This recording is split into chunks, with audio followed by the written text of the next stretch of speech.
For as long as BL has been a thing, queerbait and non-explicitly stated BL has been around even longer. Because of this, you'll find the majority of BL readers, the normal ones at least, go into a series with unfortunately low expectations. It's a feat on its own to have BL as common as it is nowadays, so the recent uptick in series with a wider range of representation for different sexualities and disabilities is really the cherry on top. One of these series that you could almost never guess from the first few volumes is the spin-off of the iconic Sasaki and Miyano, Hirano and Kagiura. If you're not familiar with either series, it's not that important for this video to know Sasamiya, so don't worry. For those who are familiar with Sasamiya but haven't read the spin-off, why? Just kidding, but seriously, you should be reading it, it's pretty good. Hirano to Kagiura stars Hirano and Kagiura.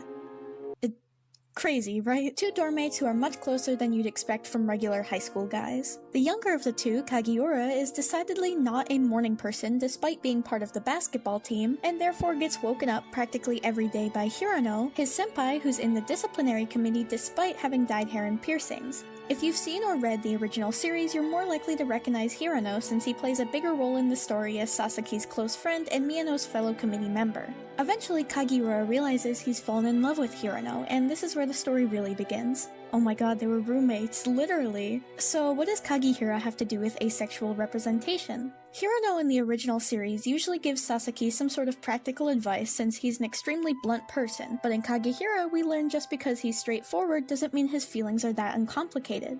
Later on, Kagiura ends up blurting out to Hirano that he's in love with him. Hirano doesn't reciprocate initially, but admires Kagiura too much to ruin things between them. He agrees to an idea Kagiura has to see if they'd have good chemistry as a couple, which is to initiate physical contact for up to 10 seconds a day. While it's a bit of an odd arrangement, it's normal enough to Kagiura, even though he still gets flustered over it every time, and normal enough to Hirano, who actually surprisingly doesn't seem that bothered by it at all in the beginning. For a person who's seemingly very independent and even a little closed off in the original series, to see Hirano deliberating over not wanting to hurt Kagiura and being so soft on him in the spin-off is a little surprising, and part of Kagiura's appeal is getting to see and know that side of him. He's really attached to this guy for someone who's supposedly not in love with him. Kagiura even points this out himself at one time. Kagiura likes Hirano. Hirano likes Kagiura as a person. So the major conflict of the story doesn't come from the question of will they or won't they get together. In fact, according to the timeline of the story, the two are already on their way to dating before Sasaki ever even confesses to Miyano.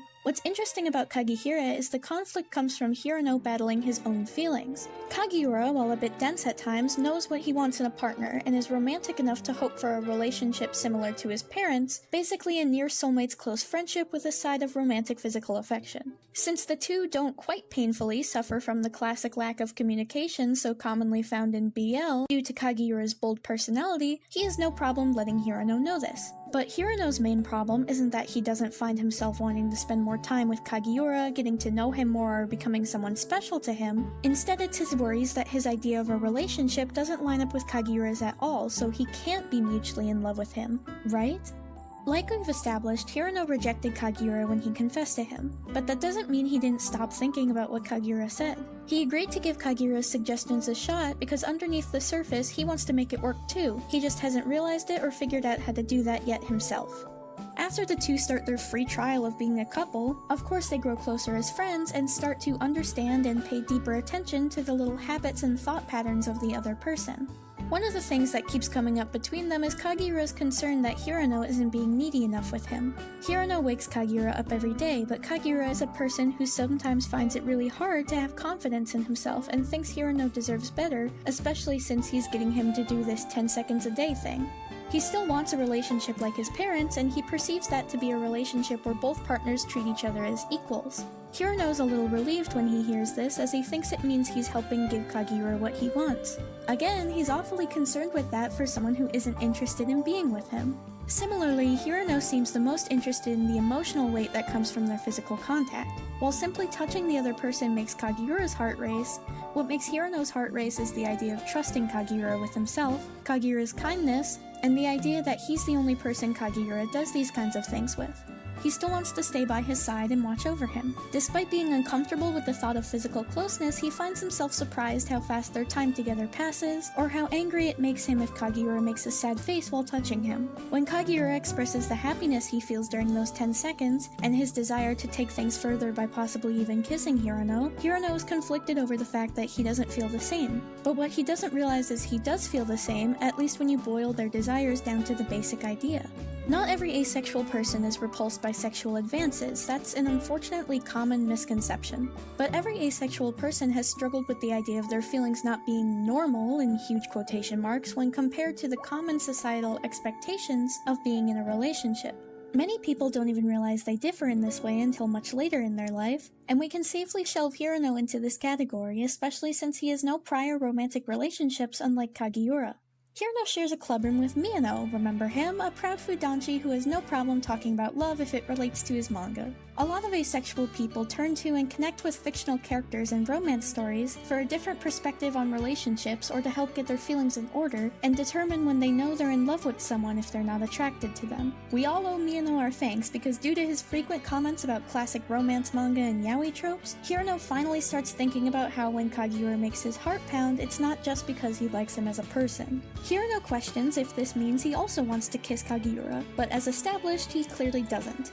He actually finds kissing and being touched in certain places extremely undesirable, and perks up when he has a conversation with someone who agrees that people can make your heart race from surprise too, not just love. While pondering his disgust for kissing and wondering if this is a thing people just collectively agree is the right way to do things, again in huge quotation marks, Hirano also hilariously Googles the definition of normal, which is so accurate to any queer person's life that it's almost stereotypical.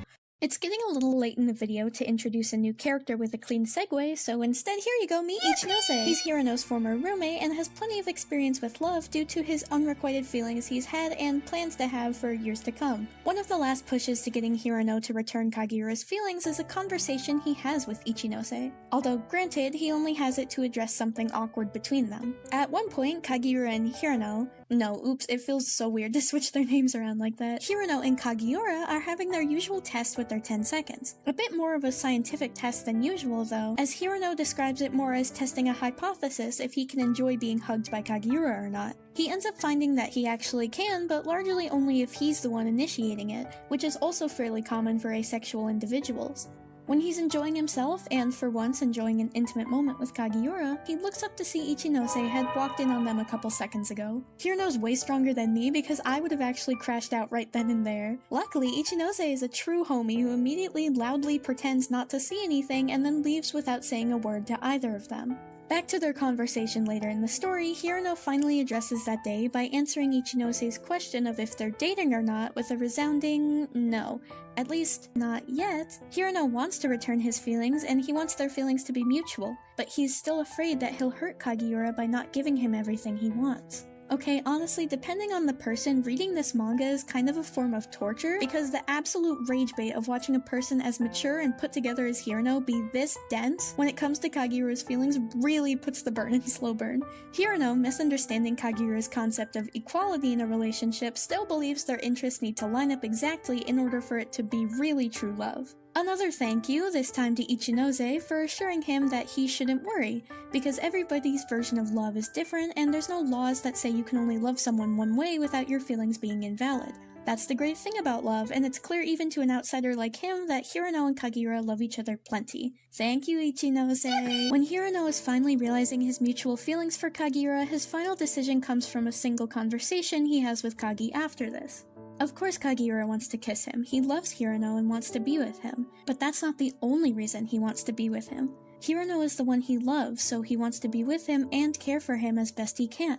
And even though they don't feel the same way about every aspect of dating each other, he can still tell how much Hirano cares for him too without him having to say it. It's this conversation that finally causes Hirano to connect their feelings and realize their desires finally lined up to come to the mutual conclusion that despite how they feel about physical affection, the fundamentals for what they feel for each other are the same. Nothing has ever been confirmed by Sho Harusono if Hirano is actually canonically asexual or not. This video is of course technically all speculation and analysis, but it's clear as day, at least to me, that Hirano's line of thinking directly lines up with the experience near universally had by other asexual people. Japan itself is already very behind societally when it comes to the acceptance and expression of gender or sexuality that differs from the norm, so to have such a popular mangaka and series include a character like Hirano, who is so loved and accepted despite his differences, is really comforting, and opens up a lot of conversations as well as educates people on the orientation that, ultimately, whether intentional or not, makes for a really great character and representation.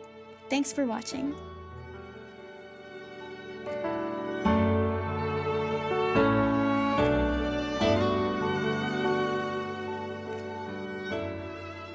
Kagiura questions if this means he also wants to kiss Kagiura. Wait, I just